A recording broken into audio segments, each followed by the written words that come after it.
What I like about what you wrote there, Vuslat, is that you're solutions-oriented, right? You basically were making suggestions for the new Eskom CEO, and key among those is the issue of maintenance. How crucial is that?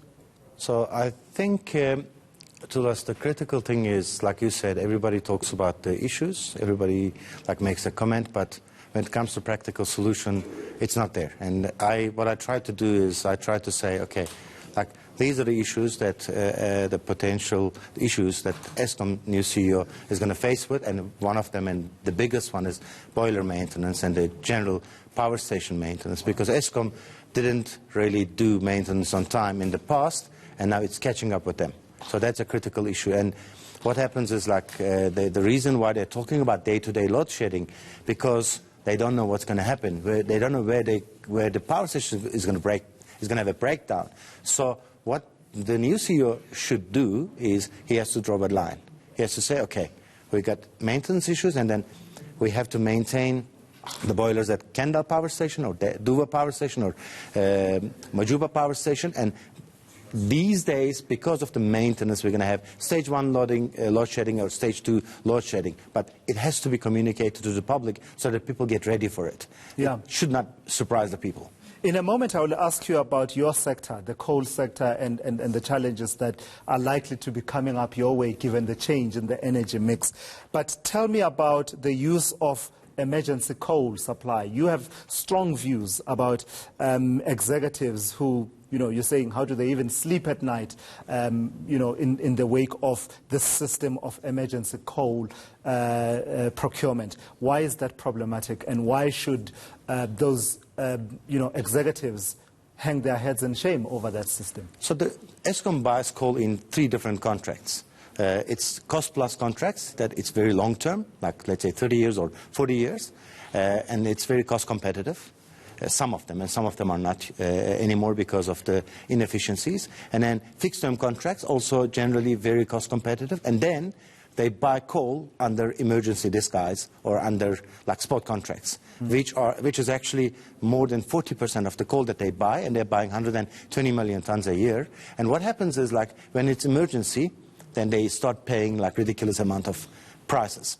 And this has been picked up by the government, and ministers have been talking about renegotiating those contracts. And what I'm actually struggling to understand is we are living in this country. If Eskom fails, we will fail.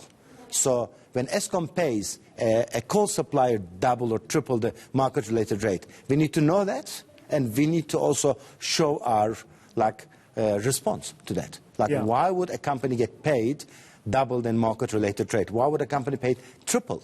So there's enough coal in the country. It's shallow. It's easy to mine. And government is actually supportive of mining. We've got a very pro-mining government. Okay, and why would we have a situation where Eskom needs coal, and they go in an emergency situation and they pay high prices? But it's not only with emergency supply and procurement of coal where government is paying exorbitant amounts. You also raise the issue of renewable energy independent power producers, that's not cheap, and government has actually acknowledged it. True. Look, when we are trying to solve a problem, we might be creating another problem, which is if Eskom buys the power at a high price and then subsidize it, where is the money going to come from? It's taxpayers' money at the end of the day, because government's revenue is the taxpayers. So when they collect the 1 trillion rand, whatever the amount is, they distribute it in their budget. So what happens is, if they pay to a solar farm in Northern Cape or a wind farm in Western Cape 200 cents a kilowatt hour, and then come and sell it to you at 100 cents a kilowatt hour, who pays the balance? So that's critical. Eskom, I'm very supportive of renewable energy. It reduces emissions, and it's complementary to base load power, but it should be sold at the right price. So if an IPP is selling the power to Eskom at a price where Eskom can make money, yes, no problem. Or if government decides to deregulate the market, and if an IPP finds a customer who's prepared to pay whatever the producer is asking, that's fine. But government and Eskom should not be in a situation where they subsidize an IPP. All right, Vuslat, I'm out of time, but I have to ask you, you are in the coal sector, Right. and in terms of the IRP, the Integrated Resource Plan that we currently have, your sector is in trouble, Right. at least on paper. I don't know what the practice will be, in that the biggest decline is expected to be in coal. Right. You recently were trying to be allowed to open a giant mine, coal mine in Gauteng, that was opposed by the Minister of Environmental Affairs. Where do you stand on that? And also just generally about the future prospects of your sector in a country that's trying to move away from carbon-based energy generation. Okay. So if you look at the integrated resource plan, it allows 31,000 megawatt power that's going to be generated from coal in the future. So that means that Eskom is going to carry on buying at least like 90 to 100 million tons of coal. So it is important for the mining industry. And remember, Mpumalanga and Gauteng employs about 86,000 people directly by the coal mines. And that means it's about like 700,000 people indirectly that's affected by coal mining industry. So this renewable thing, we need to evaluate it very carefully because United States is moving away from coal. There's a reason. The gas is very cheap and it's abundant. Europe is moving away from coal because they are very worried about the climate change and they've got the money and they can afford to get nuclear energy, gas, renewable energy at the same time. They've got the options.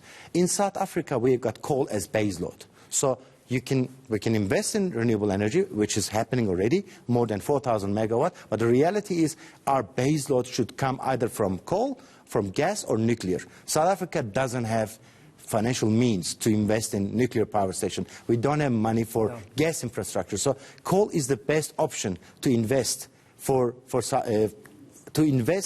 Eskom to produce power. And when it comes to your other question, the mine in Gauteng, I think government has to look at like what needs to be done because a mine employs people, it creates employment, it creates procurement opportunities for the communities, it creates wealth for the people, and it gives coal to Eskom at a competitive price. Right. That's why I think they need to support. Vuslat Bayoglu, thank you so much for coming through. He's the executive chairman of Kenyan Coal, talking there about the future of coal mining in the context of our changing energy mix in the country.